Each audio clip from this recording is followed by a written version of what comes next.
ఇక బీజేపీ సభ్యత్వ నమోదులో దేశంలోనే కామారెడ్డి నియోజకవర్గం ముందంజలో ఉండాలని ఆదిలాబాద్ ఎంపీ గోడం నాగేష్ పిలుపునిచ్చారు. జిల్లా కేంద్రంలో నిర్వహించిన సభ్యత్వ నమోదు కార్యక్రమంలో పాల్గొన్నారు. ప్రధాని మోదీ నాయకత్వాన్ని పార్టీని బలోపేతం చేయాలని ఎంపీ నాగేష్ కార్యకర్తలకు పిలుపునిచ్చారు. మోడీ నాయకత్వం దేశానికి అవసరమని ప్రజలు గుర్తించారని, అందుకే మూడోసారి ప్రధానికి అవకాశం ఇచ్చారని నాగేష్ అన్నారు.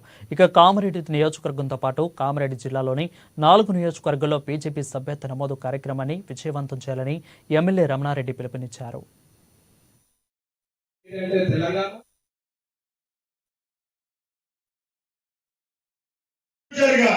ముందు మనందరి యొక్క లక్ష్యం ఒకటి. ఈ రోజు ఏ విధంగా భారతదేశంలో ముచ్చటగా మూడోసారి ప్రధాని మన పార్టీని తీసుకురావడం జరిగిందో, ఇక్కడ తెలంగాణ రాష్ట్రంలో కూడా మన టార్గెట్ 2028లో భారతీయ జనతా పార్టీని ఈ రాష్ట్రంలో అధికారం తీసుకురావడమే మనందరి యొక్క కర్తవ్యంగా, బాధ్యతగా అందరూ కూడా కృషి చేయవలసిన అవసరం. రాష్ట్ర వ్యాప్తంగా 119 నియోజకవర్గాల లాంటి కార్యక్రమాలు ఆయా నాయకత్వంలో జరుగుతా ఉన్నాయి. తప్పకుండా అందరి యొక్క లక్ష్యం కింది కార్యకర్తల నుంచి పై టాప్ ఉన్నటువంటి అధ్యక్షుల వారి యొక్క లక్ష్యంతో మనం పనిచేస్తే తప్పకుండా ఈ 4 సంవత్సరాల లోపల మనం తెలంగాణ రాష్ట్రంలో భారతీయ జనతా పార్టీని అధికారంలో తీసుకురావడం కోసం మనందరి యొక్క కృషి కావాలి.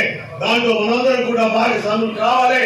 అది ఈ రోజు మెంబర్షిప్ చేసే కార్యక్రమం నుంచే మొదలు కావాలని చెప్పేసి సందర్భంగా నేను మీ అందరికీ మనవి చేస్తూ, మీ అందరి దగ్గర ఈరోజు భారతదేశంలో నాయకత్వం వహిస్తున్నటువంటి నరేంద్ర మోడీ గారి నాయకత్వాన్ని మన భారతీయ జనతా పార్టీని ఇంకా ఇప్పటికే ప్రపంచవ్యాప్తంగా బలోపేతమైనటువంటి పార్టీగా ఇంకా బలోపేతం చేసుకోవడం కోసం ఇంకా 10 కాలాల పాటు ఈ దేశాన్ని ముందు మనందరి యొక్క లక్ష్యం ఒకటే.